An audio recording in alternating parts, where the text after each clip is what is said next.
Hi friends, 2023ல தமிழ்ல release ஆன மிக மோசமான படங்களை பத்தி தான் பார்க்க போறோம். லிஸ்ட்ல நம்ம 5ல இருக்கிறது அகிலன். ஒரு ரக்கட் பாயா வந்துட்டு ஜெயம் ரவி சார் இதுல நடிச்சிருப்பாரு. ரொம்ப பெரிய பட்ஜெட். ஆனால் இந்த படம் ஒரு கடல் பேஸ் பண்ண மூவி. யாருக்கும் பிடிக்காதனால இந்த படம் மிகப்பெரிய ஃபிளாப் ஆயிடுச்சு. லிஸ்ட்ல நம்ம 4ல இருக்கிறது எல்ஜிஎம். தோனி கூட விட்டு வைக்காத இவங்க இந்த படத்தை வந்துட்டு ஸ்டோரி சொல்லிதான் எடுத்தாங்களான்னு தெரியல. ஆனாலும் இந்த படம் மிகப்பெரிய ஃபிளாப் ஆயிடுச்சு. லிஸ்ட்ல நம்ம 3ல இருக்கிறது ஜப்பான்.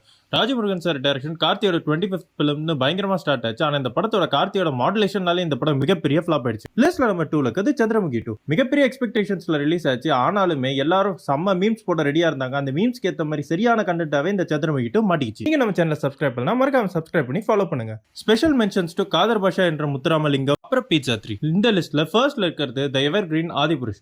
பிரபாஸ்க்கு பாகுபலிக்கு அப்புறம் எந்த படமும் மிகப்பெரிய ஹிட் ஆகல. ஆதிபுருஷ் தான் மிக பெருசா நம்பி இருந்தாரு. இந்த படத்தோட டீசர் வெளியாகும் போதே இந்த படத்தோட ரிசல்ட் தெரிஞ்சிச்சு. ஆனால் இந்த படம் மிகப்பெரிய ஃபிளாப் ஆயிடுச்சு. நான் இந்த படத்தை மிஸ் பண்ணியிருந்தேன். கமெண்ட் செக்ஷன்ல கமெண்ட் பண்ணுங்க. இந்த வீடியோ பிடிச்சிருந்தா லைக் பண்ணுங்க, ஷேர் பண்ணுங்க, சப்ஸ்கிரைப் பண்ணி ஃபாலோ பண்ணி சப்போர்ட் பண்ணுங்க. தேங்க்யூ.